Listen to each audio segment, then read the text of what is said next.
Hello and good morning friends. आज बड़े दिनों के बाद अपने यूट्यूब पे एक न्यू वीडियो डाल रहा हूँ।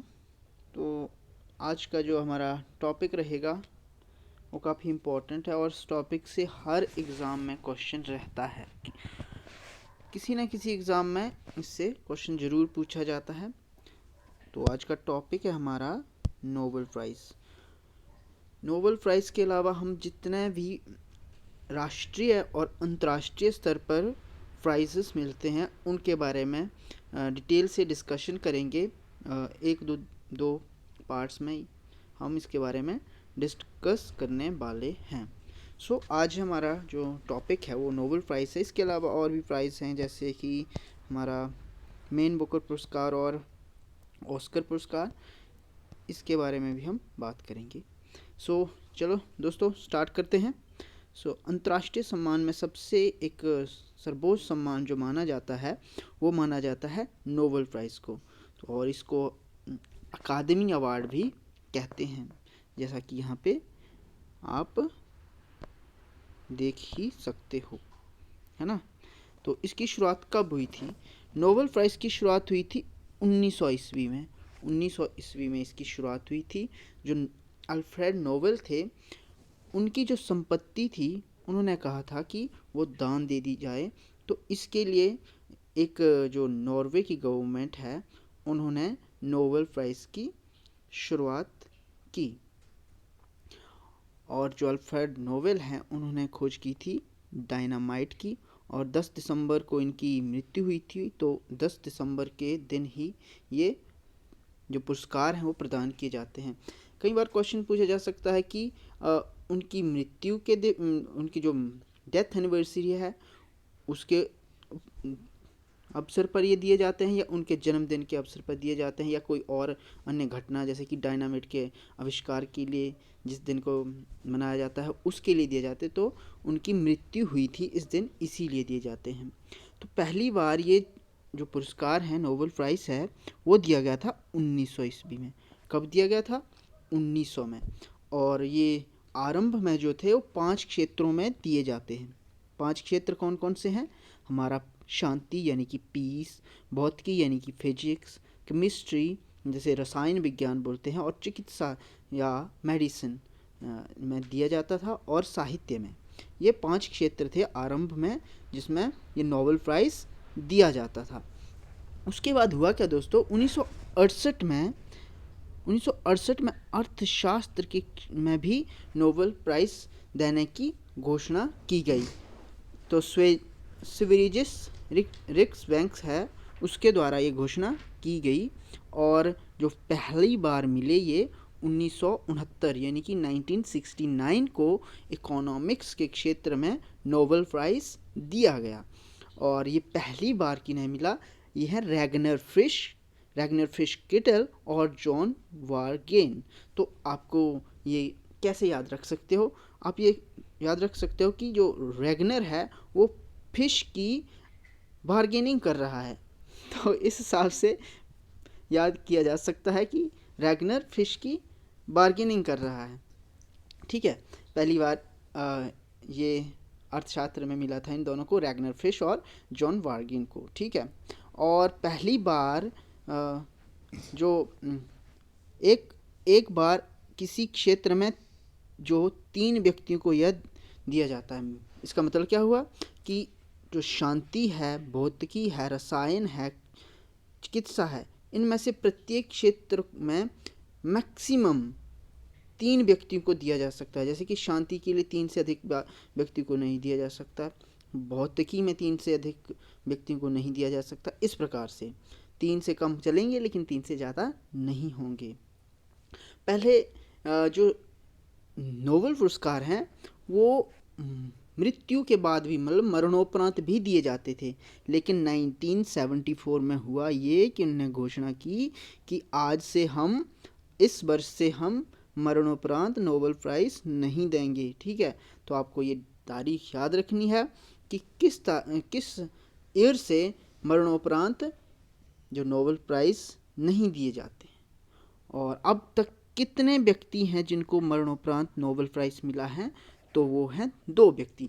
दोस्तों ये काफ़ी इम्पोर्टेंट फैक्ट हैं जो हमें याद रखने हैं, क्योंकि पूछे जा सकते हैं कि कितने व्यक्तियों को अब तक मरणोपरांत नोबेल प्राइज़ मिला है। तो अब तक केवल 2 ही व्यक्ति हैं जिनको मरणोपरांत नोबेल प्राइज़ मिला है।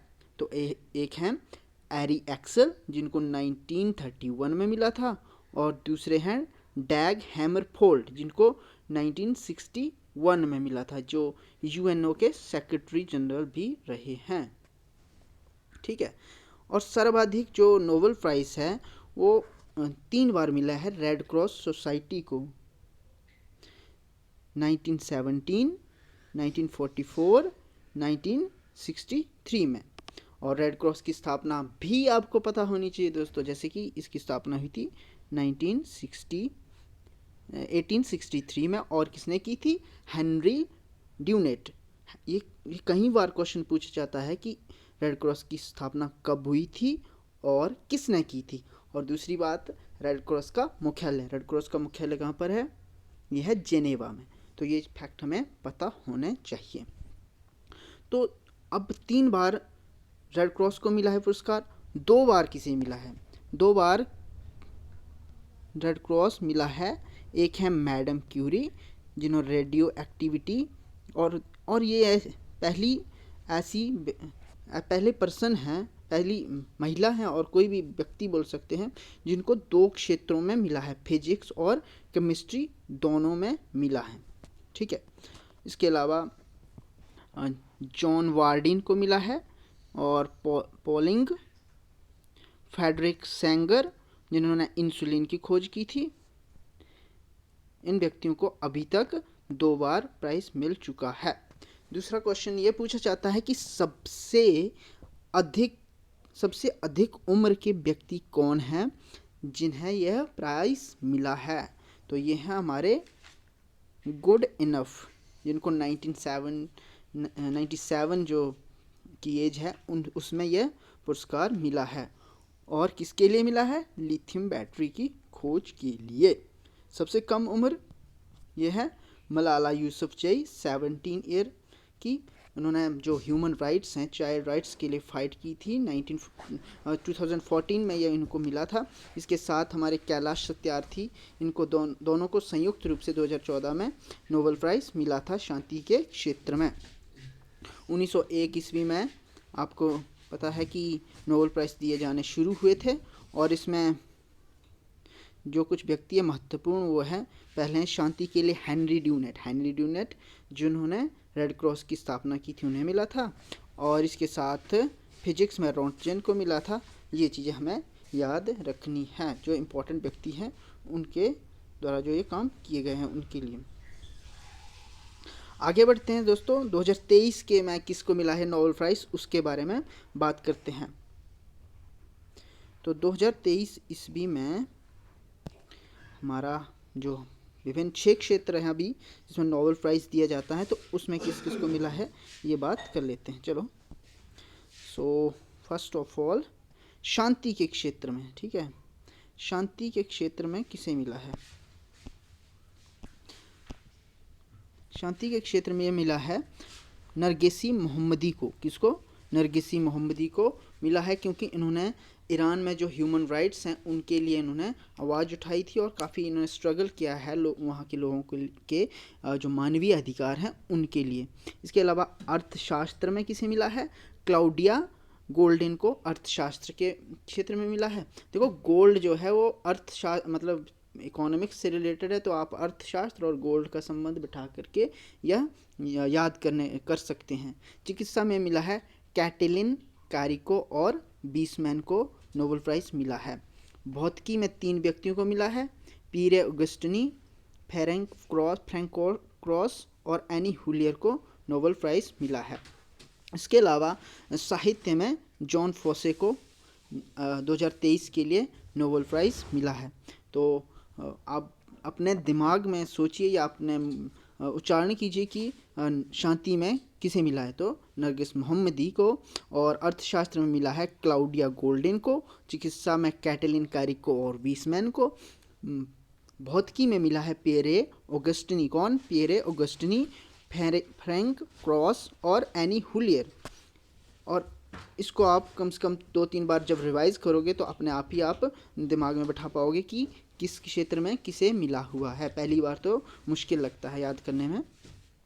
आगे बढ़ते हैं। रसायन क्षेत्र में 2023 का जो नोबेल पुरस्कार है वो मिला है एलेक्सी एक्सीमोव को और मैगी बोम्बार्डी और लुइस ब्रूस को, इनको ये प्राइज़ मिला हुआ है। ठीक है, तो ये हो गए नोबेल प्राइज़ 2023 के। अब भारतीयों को किन किन भारतीयों को यह नोबेल प्राइज़ मिला हुआ है, तो अभी तक दोस्तों 10 भारतीय हैं ऐसे हैं जिन्हें नोबेल प्राइज़ मिल चुका है। पहले भारतीय थे रविंद्रनाथ टैगोर, और ये पहले नॉन यूरोपियन व्यक्ति भी थे जिनको नोबेल प्राइज़ दिया गया था। इनको नोबेल प्राइज़ मिला था 1913 ईस्वी में, और इनकी रचना जो गीतांजलि थी उनके लिए यह नोबेल प्राइज़ मिला था। पहले एशियाई व्यक्ति भी बोल सकते हैं। इसके अलावा सी वी रमन को 1930 ईस्वी में रमन इफेक्ट की खोज के लिए नोबेल प्राइज़ मिला था। हरगोविंद खुराना को 1968 ईस्वी में कृत्रिम जीन की खोज के लिए नोबेल प्राइज़ मिला था। और आपको जो क्रोनोलॉजी है वो याद रखनी है, क्योंकि कई बार आजकल जो HPS है या कई और दूसरे एग्ज़ाम है वो क्रोनोलॉजी में क्वेश्चन पूछते हैं, तो उसके लिए हमें ये याद रहना चाहिए कि किस वर्ष किस व्यक्ति को नोबेल प्राइज़ मिला हुआ है। मदर टेरेसा को मिला था 1979 को शांति के लिए। सुब्रमण्यम चंद्रशेखर को मिला था 1983 में भौतिकी के लिए। ठीक है, इसके अलावा हमारे छठे व्यक्ति हैं अमर्त्य सेन, इनको मिला था 1998 में, और इनकी कुछ बुक्स हैं जैसे the argumentative India, welfare state, development and freedom, ये इन बुक्स के नाम भी आपको याद होने चाहिए। सातवें व्यक्ति कौन थे? BS नायपॉल 2001। BS नायपॉल को 2001 ईस्वी में साहित्य में पुरस्कार मिला है। और B रामकृष्णन को रसायन विज्ञान में 2009 में राइबोसोम की रचना के संबंध में नोबेल प्राइज़ मिला है। और जैसे मैंने अभी बताया कि कैलाश सत्यार्थी को 2014 में संयुक्त रूप से शांति के लिए नोबेल प्राइज़ मिला। अभिजीत बनर्जी लेटेस्ट इंडियन है जिन्हें नोबेल प्राइज़ मिला था इकोनॉमिक्स में, और पॉवर्टी एलिवेशन की तकनीकों की खोज के लिए इन्हें यह नोबेल प्राइज़ दिया गया था। तो ये थे आज के नोबेल पुरस्कार। अब आगे बढ़ते हैं ऑस्कर की तरफ, लेकिन मुझे लगता है कि आज की वीडियो काफ़ी लंबी हो जाएगी। जो अन्य बचते हुए जो इंटरनेशनल प्राइजेस हैं, वो जो पुरस्कार हैं, वो हम डिस्कस करेंगे अगली वीडियो में। 2-3 पार्ट्स में हम इन जो पुरस्कार हैं उनको डिस्कस करेंगे और उनको याद करेंगे। उसके बाद हम एक क्विज को भी क्विज क्रिएट करेंगे और क्वेश्चन आंसर करेंगे। ठीक है, तो आज की वीडियो में इतना ही। चैनल को सब्सक्राइब करें और शेयर करें। Thank you.